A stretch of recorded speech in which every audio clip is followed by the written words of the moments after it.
नमस्कार 24/7 news report आपले शहर आपली बातमीमध्ये आपलं स्वागत आहे। पाहूयात सविस्तर वृत्तांत। केज तालुक्यातील विडा या गावच्या विवाहित असलेल्या उर्मिला परमेश्वर जोगदंड या महिलेने 7 जून 2016 रोजी गळफास घेऊन आत्महत्या केली असल्याचे तिच्या सासरच्या मंडळीचे म्हणणे आहे। मात्र उर्मिलाची ही आत्महत्या नसून हत्या असल्याचा आरोप तिच्या आईने केज पोलिसात एका तक्रारी अर्जाद्वारे केला आहे।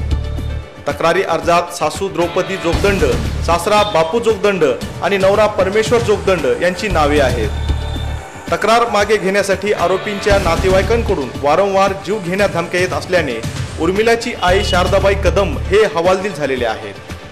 त्यांना ते एक दोन आता दिराने धमकी दिली तर दारात येऊन उभा राहून शिनी आमच्या सासूबाईचं माझे मासिक होतं आणि आपलं जीव घालीत होते। मी आला शनिवार दिवस होता, माय घाली म्हणला, तुला नाही का म्हणला मिटून घ्यायचं म्हणला। तर मी म्हणला आता त्याला सविस्तर बोलून घ्यावा आणि पोलिसाला फोन करावा की असं करते म्हणून।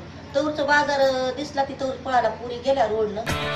आपल्या मुलीच्या नावाने शेत जमीन करावी यासाठी मानसिक व शारीरिक छळ करून उर्मिलाचा गळा दाबून खून करून गळफास घेऊन आत्महत्या केल्याचे नाट्य उर्मिलाच्या सासरच्या लोकांनी केले असल्याचा आरोप सध्या शारदाबाई कदम यांच्या जीवावर बेतला आहे।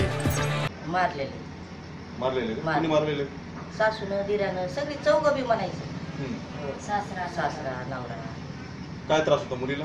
मुलीला त्रास होता सारखं करी धरणीमुळे, सका पैशात काय करून येत नाही, तुझं कोण आहे, तुझा काय पुरावा आहे असे म्हणायचे। तुला मारून टाकलं तरी काय करणार आहे, तुझं बाप गेला मरून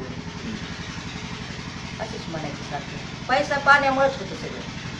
कशा पद्धतीने मारलं मुलीला? नरड दाबून मारलं। नरड दाबूनच मारलं आणि उशाला पुन्हा दावं ठेवलं। पोलिस आले, पोलिसला सांगितलं की बाबा तिनं फाशी घेतली, कशी कामन सोडली तर ती म्हणले तिचं पाय हालत होतं म्हणून आम्ही पाणी पाडण्यामुळे सोडली। हो। आरोपी केव्हाही माझ्यावर हल्ला करू शकतात या भीतीने सध्या त्या भयभीत झालेल्या आहेत। या प्रकरणाबाबत पोलीस त्यांची काय मदत करू शकतात त्याचीच त्या वाट बघत आहेत। व्हिडिओ जर्नलिस्ट रणजित कांबळेसह ब्युरो रिपोर्ट 24/7 न्यूज।